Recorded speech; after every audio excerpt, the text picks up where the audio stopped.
Involve ಆಗಿದ್ದು.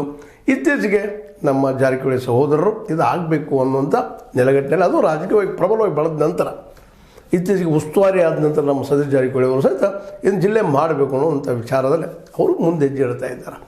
ಅಂದ್ರೆ ಒಟ್ಟಾರೆಯಾಗಿ ಗೋಕಾಕ್ ಮತ್ತು ಅದ್ರ ಜೊತೆ ಚಿಕ್ಕೋಡಿ ಇವೆರಡು ಆಗಲೇಬೇಕಾದಂಥ ಜಿಲ್ಲೆಗಳಾಗಿ ಅದಕ್ಕೆ ಯೋಗ್ಯಿದ್ದಂಥ ಪಟ್ಟಣಗಳು ಅದರಲ್ಲಿ ಎರಡು ಮಾತೇ ಇಲ್ಲ.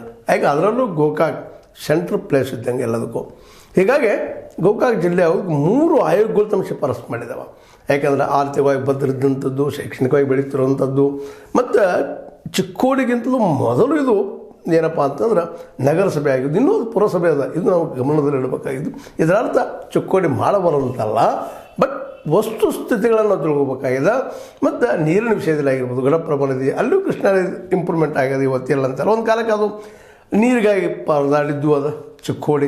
ಹೀಗಾಗಿ ಇವೆರಡೂ ಇವತ್ತು ಬಹಳ ಅರ್ಹವಾದಂಥವು. ಯಾಕೆ ಮತ್ತು ಅಡ್ಮಿನಿಸ್ಟ್ರೇಷನ್ ದೃಷ್ಟಿಯಿಂದ ಸಣ್ಣ ಸಣ್ಣ ಜಿಲ್ಲೆಗಳಾಗೋದು ಭಾಳ ಮುಖ್ಯ ಅಂತೇಳಿ ಆಲ್ರೆಡಿ ಅನೇಕ ಸಭೆ ಸಮಾರಂಭಗಳನ್ನು ಚರ್ಚೆ ಮಾಡಿರ್ತದೆ.